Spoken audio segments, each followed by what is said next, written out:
আজ আমরা গিয়েছিলাম খুবই চমৎকার একটা জায়গায়, খুবই সুন্দর একটা জায়গায়, একদম প্রকৃতির মধ্যে আর কি। জায়গাটার নাম হচ্ছে বিরাইট বোট ক্লাব। এটা হচ্ছে বাড্ডা নতুন রাস্তা, নতুন বাজারের এই দিকটাতে, 100 ফিটের কাছাকাছি।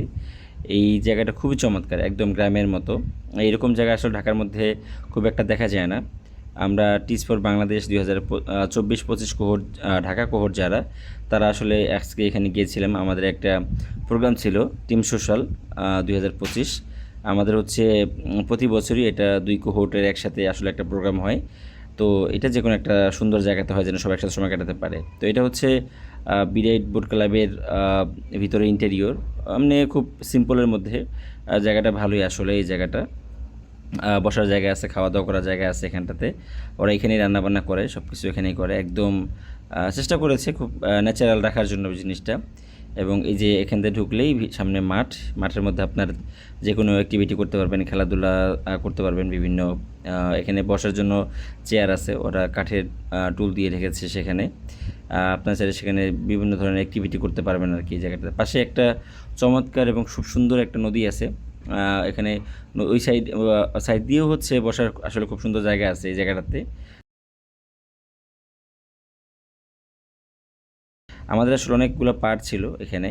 আমাদের আমরা যখন ওখানে গেছি তখন আমাদের আসলে সেখানে গিয়ে বিভিন্ন অ্যাক্টিভিটি ছিল, যেমন চামচের মধ্যে মার্বেল নিয়ে হেঁটে যাওয়া, তারপর হচ্ছে স্ক্যাভেঞ্জ হান্টিং ছিল। তো এই জিনিসগুলো আমরা আসলে সেখানে পুরোটা সময় আমরা বিভিন্ন অ্যাক্টিভিটির মধ্যে থেকেছি, সবার সাথে গল্প করেছি, আড্ডা দিয়েছি আর কি।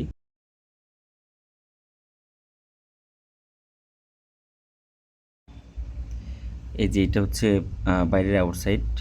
বাইরের আসলে রাস্তাটা কাঁচা রাস্তা, এখানে এটা আসলে পুরোপুরি কি বলে, মানে পাকা হয় নাই আর কি। তো যার কারণে এখনও বৃষ্টি টিষ্টি হইলে কাদা টাদা হয়ে একদম ইয়ে হয়ে যায় আর কি। ফ্যামিলি নিয়ে আসলে ডে ট্যুরের জন্য এখানে আসা যায়। তবে এই রেস্টুরেন্টের খাবার মানটা আসলে মোটামুটি আমি বলবো যে অ্যাভারেজ আর কি। ওই রকম একটা খুব একটা যে আহামরি তা না, মানে বুট ক্লাব অ্যান্ড রেস্টুরেন্টের যে। তো এই যে এখানে আমরা আসলে অ্যাক্টিভিটি করতেছিলাম এই জায়গাটাতে। সেটা হচ্ছে উনো কাঠগুলো আমাদের মাটিতে ফেলানো ছিল। তারপরে সেই উনো কাঠগুলোকে হচ্ছে, যেহেতু উনোর 4টা কালার থাকে, লাল, তারপরে হচ্ছে নীল, হলুদ, এরকম 4টা কালার থাকে। তো আমাদের হচ্ছে একজনকে চোখ বেঁধে দেওয়া হয়েছিল, সে হচ্ছে সেই কাঠগুলোকে তুলে নিয়ে তাকে ইনস্ট্রাকশন দিবে। সেই অনুযায়ী সে হচ্ছে ওই রকম বাটি দেওয়া হয়েছিল, সে বাটিতে তারা আসলে রেখে দিবে। তো এভাবে করে আসলে আমাদের এই খেলাটা আসলে সেখানে খেলা হয়েছিল আর কি। এক গ্রুপ আসলে আরেক গ্রুপ